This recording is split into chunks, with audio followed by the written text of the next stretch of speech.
Stone Stopper by Moonstone trademark. Find us at moonstonenutrition.com. Is a groundbreaking solution designed to prevent kidney stones and support overall kidney health.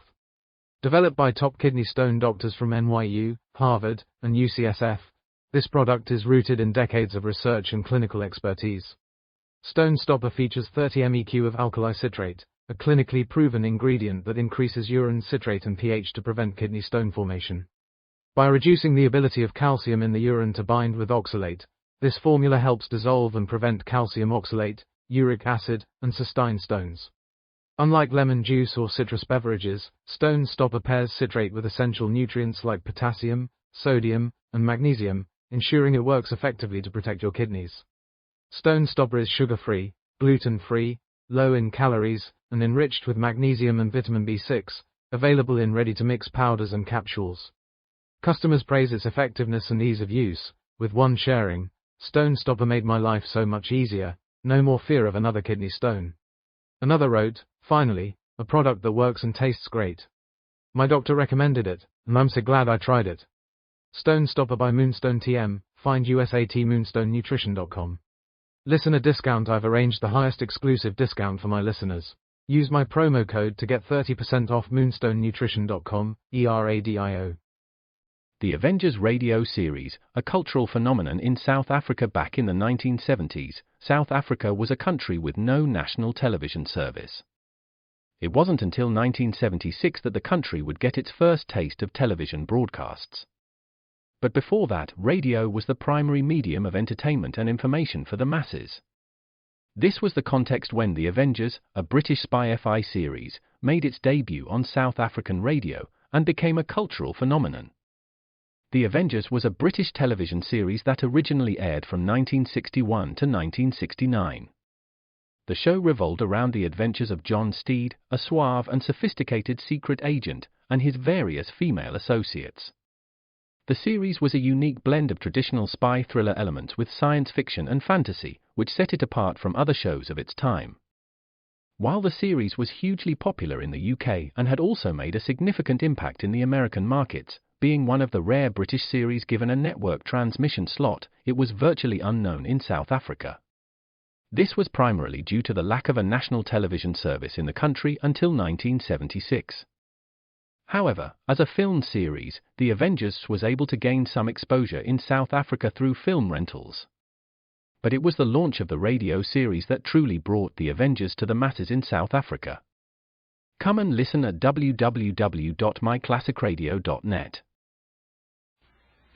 Another cup of Maxwell House coffee, George? Sure, pour me a cup, Gracie. You know Maxwell House is always good to the last drop. That drop's good, too. Yes, it's Maxwell House coffee time, starring George Burns and Gracie Allen.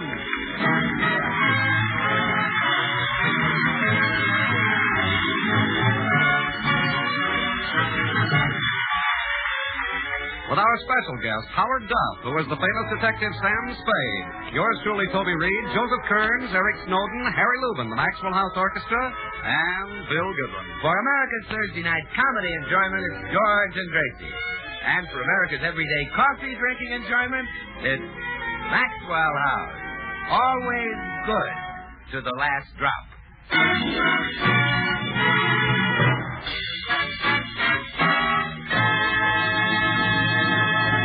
Many people say that Gracie is responsible for George being where he is today, and that's certainly true. Gracie is also responsible for Sam Spade being where he is today. You see, George and Sam Spade are both in jail. How did it happen? Well, let's listen as George is being questioned by a police lieutenant. All right, let's start at the top. Name? George Burns. Occupation? I'm married to Gracie Allen. No. What do you do? What keeps you busy? I'm married to Gracie Allen. Let me put it this way. What's your source of income? I'm married to Gracie Allen. All right, skip it. What's your age? Approximately 42. How come you look older? I'm married to Gracie Allen. What's your address? 360 North Camden. All right, Burns, now suppose you tell me why you're in this jam. I'm married to Gracie Allen. You're in a rut. Hey, Spade, how come you're in this jam? He's married to Gracie Allen. You know, Burns, you and this Spade character are accused of murder. I suppose you tell me the whole story right from the start. Okay, Lieutenant. It all started last Sunday night. I was sitting home listening to the radio with my wife. I'm married to Gracie Allen, yes. That part I know. Take it from there. Well, Gracie and I were listening to the adventures of Sam Spade. The program was just finishing. All right, Jenkins. Let's take a little ride down to headquarters. Me, sir? But I wouldn't murder Mr. Benson. I've been his butler for 20 years. Don't play innocent. I know you pulled this caper, and I've got enough evidence to put you right in the hot seat. But, Mr. Spade, I didn't do it. Say that malarkey for the warden. You were clever, Jenkins, but not clever enough. I think I'll call this the careless butler caper.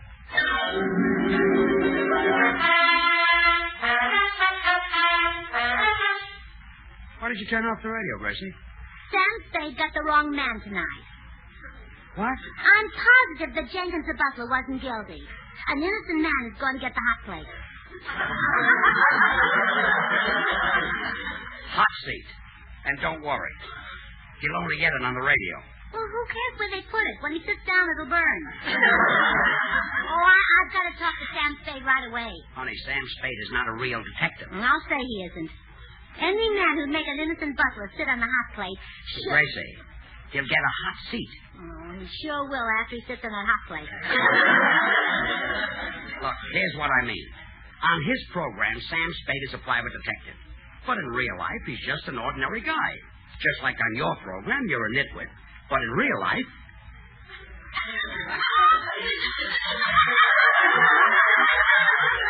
That won't work. Anyway, Gracie, what you just heard was only a radio program. I know that. The real crime happened last week. Every Sunday night, Sam Spade broadcasts his most thrilling case of the week. You still don't understand. Sam Spade is just a character. I'll say he's a character. Making that poor innocent butler sit on a hot plate. Hot seat. Let me try to explain this once more. Sam Spade isn't even the fellow's real name. He's the brainchild of Dashiell Hammett. Oh, you mean his real name is Sam Hammett? No, his real name is Howard Duff. Then why isn't his father's name Dashiell Duff? Look, Sam Spade doesn't have any actual father or mother. He came from Dashiell Hammett's typewriter. Oh, George, you're so innocent.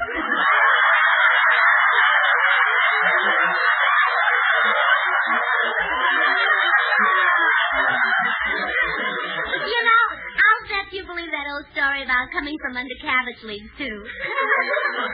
What's the use? Okay, Sam Spade is a naughty detective, and he's sending an innocent butler to the hot plate. Hot seat. Good night, dear. Good night.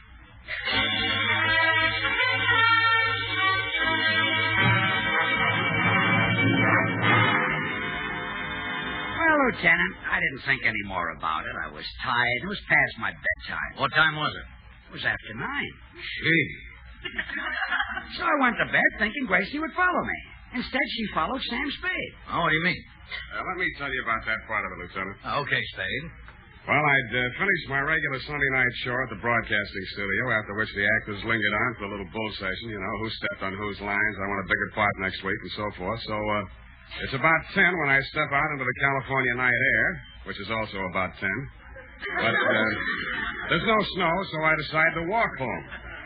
I haven't taken 2 steps when this little lady grabs me by the sleeve and says, Are you Sam Spade? well, if I had known then what I know now, I would have thrown myself under the wheels of a passing Sunset bus. But I'm a ham, and I figure she's maybe a fan, so I answer in my best Pasadena Playhouse voice. Why, yes, I'm Sam Spade. The butler didn't do it. Huh? You've got the wrong man. The butler didn't jerk that kipper. Jerk that kipper. Yank that copper? You mean pull that caper? That's it, yes. You sent an innocent man to jail. No, I didn't. Yes, you did. Lady, I think you're a little mixed up about me. I'm just an actor on CBS. That's what everybody says. Look, little lady, I'm tired. It's been a tough day. I'll see you around, huh? Now, just a minute, Sam Spade. I heard you arrest that butler. Now, you've got to let him go free. You wouldn't give me a rib, would you? Anything to free that butler. Which rib do you want? I'll tell you what. Why don't you write me a letter? with a dull pencil. Don't use anything sharp. I'll do better than that. I'll come to your office. Where is it? I haven't got an office. Oh, plain Casey, huh? All right. I'll come to your house. Where's that? 321. Oh, no. I'm not talking. I want to get some sleep tonight. So long. So long.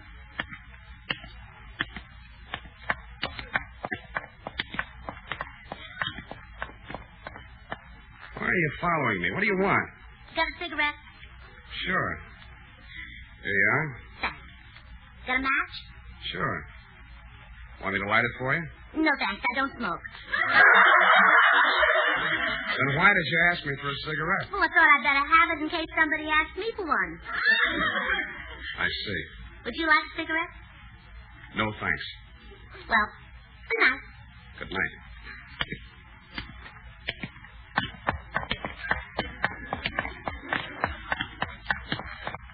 Okay. Now what? Got the time?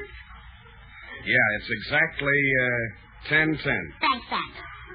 I meant it's 10 minutes after 10. You're wrong. My watch says 15 after 10.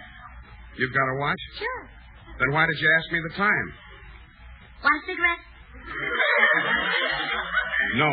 Well, good night. Good night. Look, lady, stop following me. Oh, it's you again. Yeah, fancy meeting me here. Can I give you the slip? Please. I couldn't accept a thing like that from a strange man. All right. What do you want this time? Got a road map? A road map. Are you lost? No. May I make a suggestion? What? Get lost. Well, good night. Good night.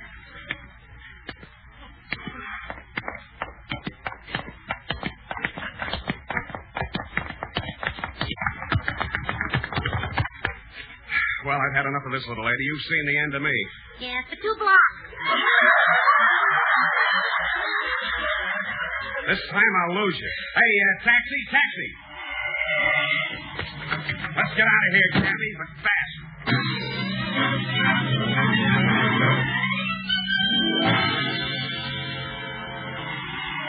Here's my house, Cabby. Pull up. That was real driving, buddy. Keep the change. Good night. Good night.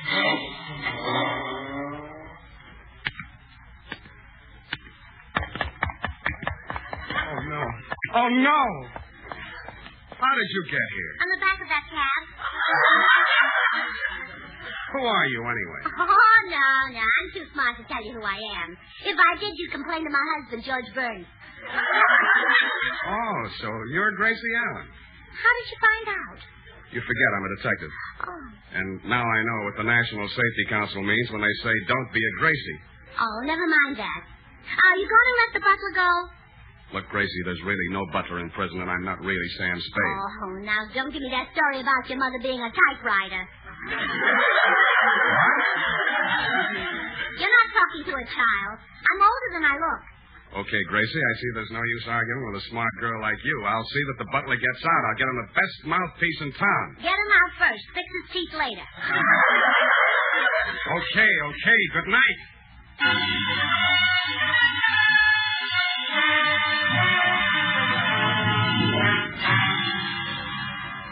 Well, Lieutenant, I thought that would be the end of the episode. But it wasn't, huh? Brother, you haven't heard anything yet. The next morning... Wait a minute, Mr. Burns. Before I listen to any more of this story, I'll have to send out for some aspirin. Yeah. Have some of mine. Hey, how come you walk around with your pockets full of aspirin? I'm married to Gracie Allen.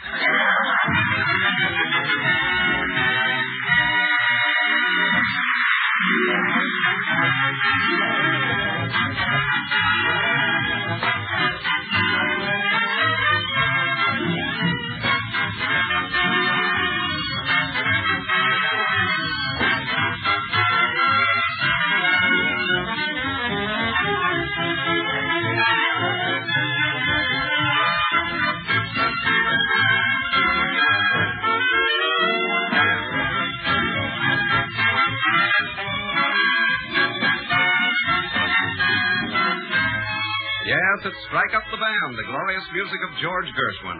You know, you just can't mistake those melodies, those typical harmonies, the wonderful Gershwin rhythms. And it's all these things, all the separate musical elements skillfully combined, that make the music of George Gershwin so immortal. Listen a moment to one of his most famous compositions. It was heard for the first time just 25 years ago tonight. But see if you can recognize it when we play just the mellow harmony. With that, we'll blend this counter melody for richness. And now to add that vigorous Gershwin rhythm.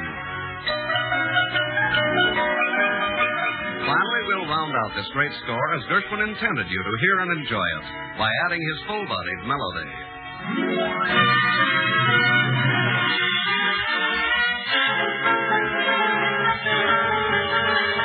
Yes, the famous Rhapsody in Blue, even more popular today than when it was first played 25 years ago tonight.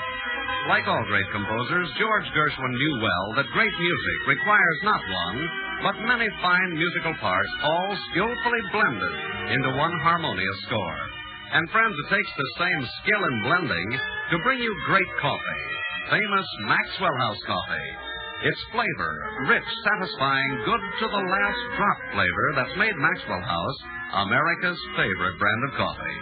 And to create the superb flavor, our Maxwell House experts combine not one, but many choice coffees from the fertile highlands of Latin America.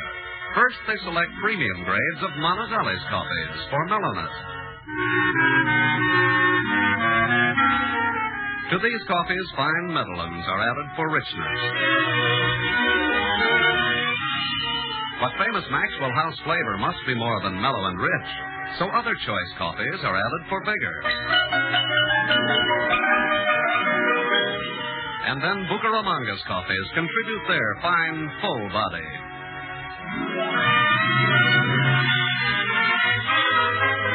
This perfectly balanced Maxwell House blend is then radiant roasted to flavor perfection and brought to you vacuum-packed and roaster-fresh. And because you folks on the West Coast really know and enjoy coffee at its best, Maxwell House is blended and roasted for you right here on the West Coast to satisfy your critical taste. So tomorrow, discover all the extra flavor that's yours in every cup of America's favorite brand of coffee. Famous Maxwell House. Always good to the last drop.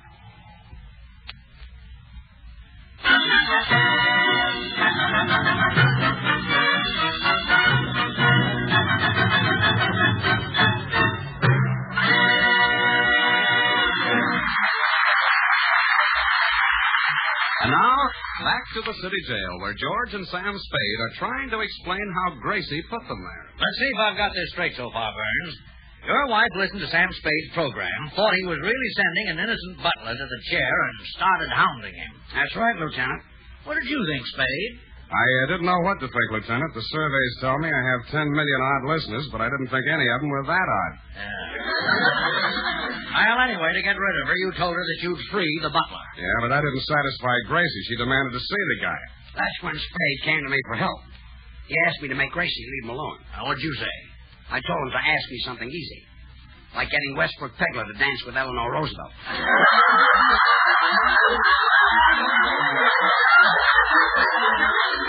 Mr. Burns, why do you put up with a wife like that? I'm too old to go back to Gus Edwards. Besides which, I happen to love her. Well, so what did you two decide to do? Well, there was only one thing we could do. That was dig up the actor who played the butler in my program and let Gracie see him. Which we did. Yeah, and that's when we really got into trouble. Well, tell me just what happened. Okay. Spade was giving the guy his final instructions. Now, remember, Claude, you're Jenkins the butler, and I've set you free. Don't worry, I'll have Mrs. Burns crying like a baby. In radio, they don't call me the male Ma Perkins for nothing. Oh, come on, Gracie's in the next room. Hi, here's Sam Spade. Yes, Miss Burns, and I've freed the butler. Here he is. How do you do, madam? It is the butler. I recognize that voice. Oh, I'm so happy for you, Jenkins. What will you do now that you're free? I shall return to the home of my youth. Where does your youth live? I had reference to my birthplace, madam. Dear old England. I shall go back there to regain my health. Really? Yes, America is nice, but I'll take Liverpool. Well, you don't have to go to England for Liverpools. They're made right here. Oh, yes, that's Carter's little Liverpools. They're taking... Liverpool is the name of a city. Yes, now, thank Mrs. Burns for getting you out of jail and then disappeared. Madam, your beneficent intervention has terminated a most injurious and humiliating incarceration. You'll never know what that means. Well, I won't unless you shorten the words. Goodbye, Jenkins. Farewell all. I go to a new and better life. Oh, goodbye. Write me from Kidney Creek. Liverpool. Well, I was in the right neighborhood. Goodbye. Well, that takes care of that, eh, George? You said it. I'll be running along, too. Goodbye, Gracie. Just a minute. Now, look, if the butler didn't murder Mr. Benson, who did? Huh? You proved that his wife and daughter didn't do it, and there was only one other person on the scene. So he must be the murderer. Who? You. Me? Confess then, Spade. You murdered Mr. Benson. But I had no motive. Then you did it with something else. Look, Gracie, Hand me my lipstick, George. I'm going to give him the 3rd degree. Lipstick? Well, I want to look nice when he shines that bright light in my face. You're supposed to shine it in his face. Oh, well, then give him the lipstick. I'm getting out of this madhouse. Goodbye.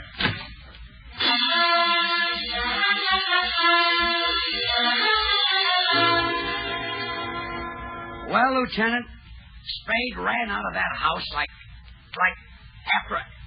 he was seeing a ghost, which was true because from then on Gracie started haunting him, trying to make him confess. Yeah, she found out that my radio sponsor was Wildroot Cream Oil, so she disguised herself with a big hat and a veil and knocked at my door.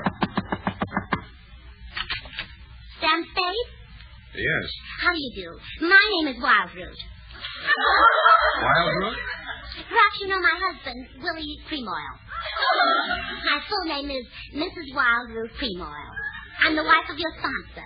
Now, look. I understand you murdered a Mr. Benson. Now, that's strictly forbidden in your contract. Mrs. Cream Oil, you look like Gracie Allen to me. Flattery will get you no place. Now, if you'd like to confess, perhaps we can get you off with life imprisonment. And when you come out, you can take over your program again. Gracie, I did not murder Mr. Benson. Go away. But the next day, she was back. This time with another disguise. Sam Spade? Yes? I'm from Western Union. I have a telegram here from President Truman. What? I'll read it to you. Dear Sam, confess. Signed, Harry. Any answer? Scram. Beat it. Go away. That's no way to talk to the president. Out. Out.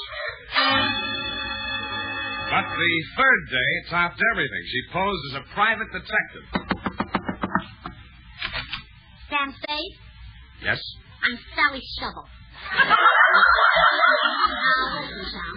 We're in the same racket, pal, and I want to help you, buddy, so why don't you confess, Mac? You're a private eye? Also ear, nose, and throat. I put everything into my work. Now, confess, Job. So you murdered Benson, so what? I've been mixed up with a few keepers. Or is it capers? In your case, it's keepers. Now go away. Well, Lieutenant, that's when Spade came to see me again, looking much older. Yeah, we hit on a brilliant scheme. We decided that I should confess the murder, then George would pretend to take me to the city hall to surrender, and Gracie would forget the whole thing. But Gracie did something we didn't count on. What was that? While I was going to pick up Spade, she called the police. Oh, yes, that's where I come into the picture. She called me. I suppose you tell us what happened then. Well, when I got to the house, she said... There's a desperate criminal on his way here to confess a murder. As soon as he confesses, you can grab him. Don't worry, lady. I'll... Oh, that must be him. Yeah, you wait in the next room. He may be armed. Oh, he is. There's one hanging from each shoulder. You call me if you need. Oh, hello. Where's everybody? Never mind. What's your name? Bill Goodwin. What did you do with the body? I took her home. What did you do then? I dumped her out. Oh, she was dead, huh? Well, sure, that's why I took her home. You've done a pretty terrible thing, young man. Tomorrow I'll send her some flowers. Oh, you're a real killer. Oh, sure. Now tell me everything you did tonight. I will not. Who are you, her father? No. Well, in that case, I'll tell you that. Another fellow and I double dated. We met the girls, and the four of us went into a restaurant for dinner. I ordered 4 cups of Maxwell House coffee. Then what? Well, I told the waiter to bring the other people some, too. See, I wanted them to taste the rich, mellow goodness of Maxwell House. It's America's favorite coffee, you know. Yes, I know. What happened there? Well, that's when the girl and I got into a fight. Aha, what about? She caught me drinking her Maxwell House coffee. Hey, but you'd had 4 cups. Well, when you taste that good to the last drop flavor, you just don't know when to stop. You know, Maxwell House is a blend of the finest Latin American coffees, radiant roasted to the peak of flavor perfection. Well, officer, did he confess to Bill Goodwin? He confessed everything, Mrs. Burns. He got mixed up with a girl, and now he's headed for the chair. You're nuts. When I get mixed up with a girl, I head for the divan. I mean the electric chair. You killed a girl. Are you kidding? All I killed was 5 cups of Maxwell House coffee. Yes, officer, this is the wrong man. Sam Spade is the one you want to arrest. Sam Spade is in trouble? Oh, gee, I was going to hire him to find someone for me. Who? Girl about 5'2", red hair, green eyes, terrific figure, drives a Cadillac convertible. Oh, when did you last see her? Who's seen her? I want Spade to find me one like that. So long.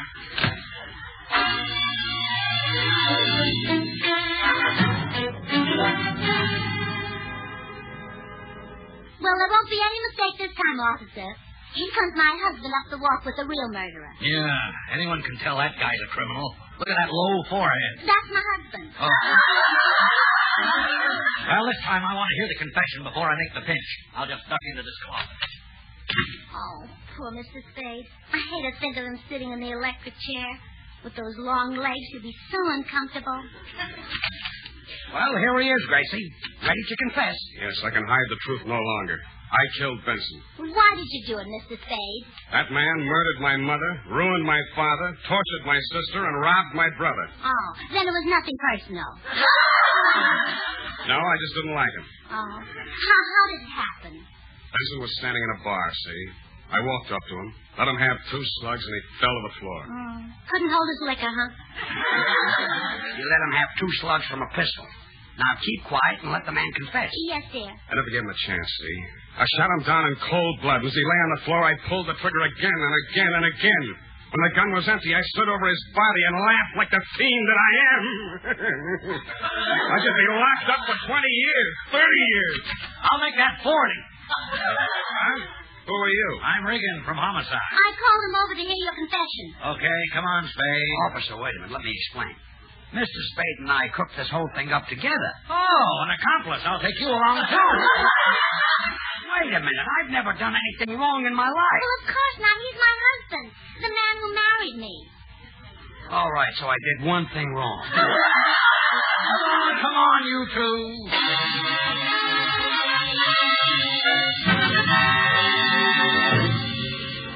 Well, Lieutenant, that's the whole story. My apologies, fellas. You're both free to go. Thanks. Come on, Sam. Let's get out of here. You said it. Oh, by the way, Mr. Burns, your wife's waiting outside. Gracie? So long, George. I'm staying in jail.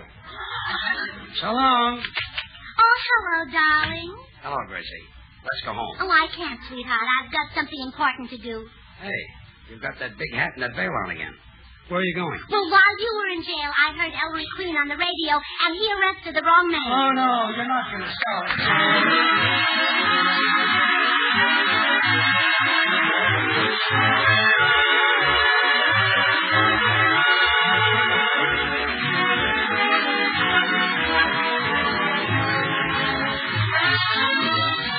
Join us again next Thursday when we'll all be back. George Burns, Gracie Allen, Bill Goodwin, Harry Lubin, and the Maxwell House Orchestra, and yours truly, Toby Reed. And now, here are our stars. Well, Gracie, next week we're going to have 2 guest stars.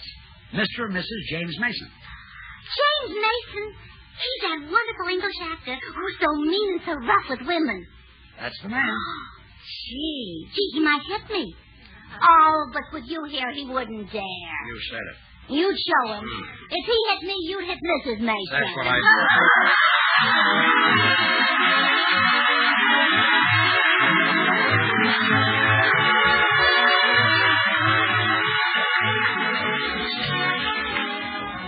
Ladies and gentlemen, let's all remember to help the National Safety Council in their campaign to cut down the terrible toll of home accidents. Be safe. Be careful. Don't be a Gracie. Good things. Easy way. You like good things the easy way? Then get instant Maxwell House coffee. So good. So good. True coffee flavor and fragrance, because instant Maxwell House is not a so-called coffee product. It's all pure Maxwell House coffee in instant form.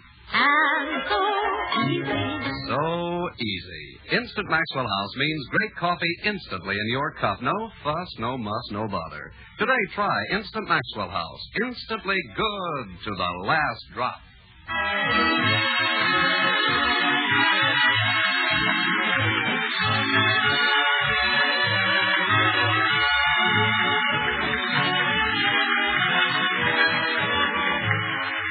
Howard Duff will soon be seen as star of the Universal International picture, Red Canyon. Until next Thursday, when our guests will be Mr. and Mrs. James Mason. Good night, and good luck from the makers of Maxwell House, America's favorite brand of coffee. Always good to the last drop. The George Burns and Gracie Allen Show is written by Paul Henning and Keith Fowler.